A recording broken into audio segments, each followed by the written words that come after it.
What's up, college football fans? It's your boy Mizzy. Man, breaking news.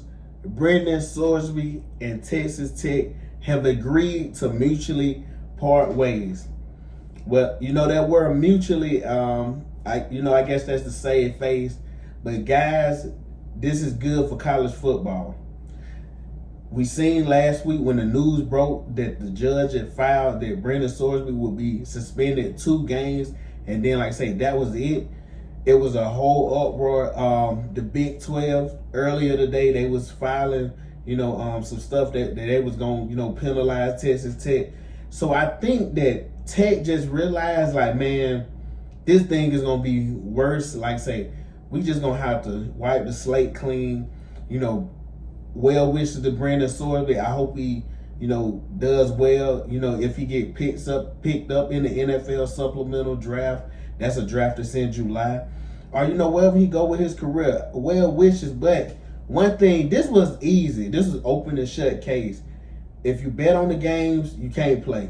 It's that simple. And like I said, man, Texas Tech made this worse.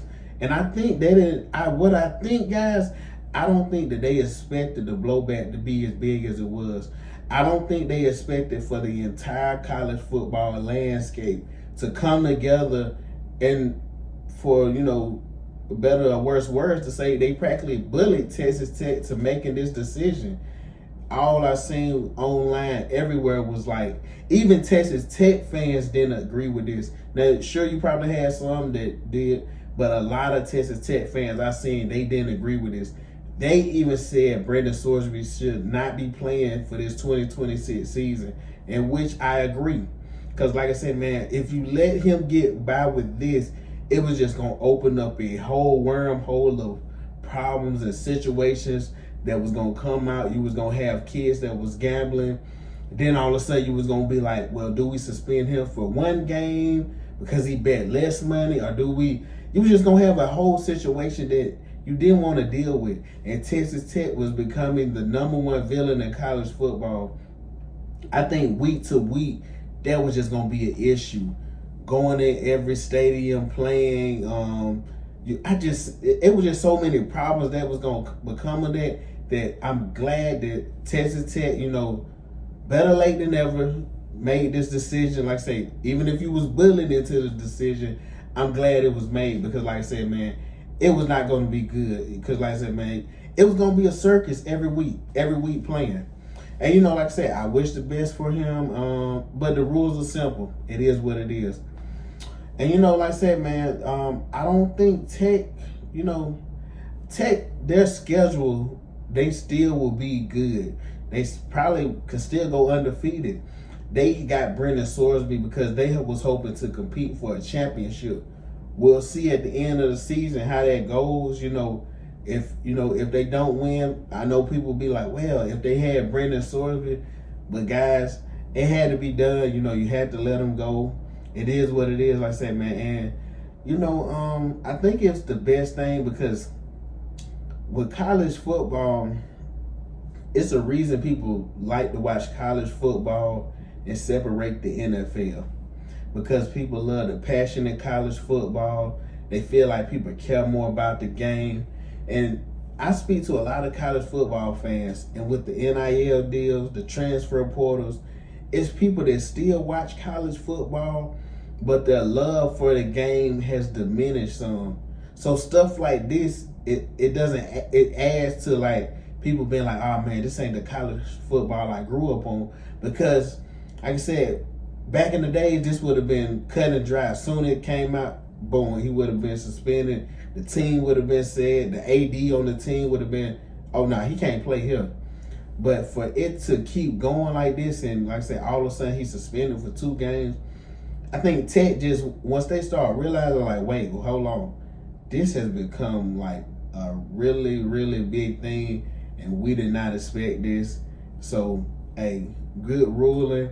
Like I say, whoever made the decision, if it was the AD coach came together, Brendan Sorsby, he probably wanted to play, but like I said, it is what it is. And kids, like, look, if you're, any college football players, or whatever sport you're doing, if you're gambling, on game stop. You know, and I understand it. People call out the hypocrisy because, you know, they see all these ads. You're seeing ads daily. Prize Picks, FanDuel, all these ads that, you know, gambling, sports betting. But look, the rules are simple. You know, like I say, players don't bet. And I know that now it's so easy and accessible that everybody feels like, well, why can't I? Look, it's the rules. And until the rules change, it is what it is. And I think that the rules is good because, like I said, if people didn't see my previous video, you do not need to be betting on the games because it opens up a wormhole. Think about when the refs are betting on games. You already have people questioning the integrity of the game already. So you don't want to open that up more. You already have people questioning when a ref throws a pass interference. And, you know, people now is like, wait, is the ref betting on the games? The ref look like, you know, sometimes you say it jokingly, but it seems realistic now because it's so easy to do. So like I say, everybody, you know, I see it all the time. Oh, the ref must have a parlay on this game. So now when you see the players betting, somebody who's actually on the field, especially a quarterback touches the ball every snap. You're touching the ball every snap. You know how easy it would be to say if you just bet I make one fumble a game and put, you know, 10,000 on it, and then when somebody tackling you, you fumble the ball. Now picture Texas Tech playing a school that's a small school and they're blowing them out. And people don't think none of Brendan Sorsby having that one fumble. Then all of a sudden you come back and you're like, wait a minute, he bet how much on that and he won like 500,000 from that? We would just see, like I said, it just opens up so much. Like I said, you would have the refs start doing it, and it would be hard to penalize people once you set a standard of suspending somebody 2 games. Like I say, you gotta come down to hammer, you gotta enforce the rules. And you know, this, you know, everybody, you know, we criticize the NCAA, but this was something, you know, they can hang their hat on a little bit because the NCAA was gonna really struggle trying to, you know, show that they were the big bad NCAA. Because after this, people was gonna be like, wait a minute, y'all can't punish nobody no more. You can't criticize nobody no more. So, like I said, Brendan Sorsby, best of luck to him in the supplemental draft. Hopefully he don't get picked up by the Cleveland Browns. But like I said, he one thing about it, look, he did deserve to get punished, but he doesn't deserve for like his life to get ruined, y'all. You know, if he goes in the NFL, I hope he has a lot of success. Like I said, you just couldn't continue to play college football this year. Now, I haven't looked. I don't know if he next year could play, you know, Texas Tech or play somewhere else. But I think this was the right ruling. Let me know in the comments, like I say, what y'all thought. Texas Tech fans, I'm really interested. What do y'all feel about the ruling on this? Did you agree with it? Not agree, dislike? Was, you know, just in the middle about it. But anyways, guys, like, comment, subscribe, share. College football fans, will catch you next time.